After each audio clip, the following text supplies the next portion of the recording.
Mga araw mga boss, nandito tayo ngayon sa mga ano natin, sa mga sisiw.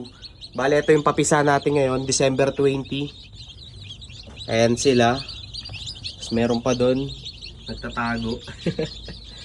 Yan, umabot ng ano to mga boss, 116 ang papisa natin ngayon. Bale, mag-1 month sila, na January 20, 1 month nila. Yan. Ang mga linyada natin neto mga boss, meron tayong pure na Milsims Gray, Tornado Hatch, tapos White Gull.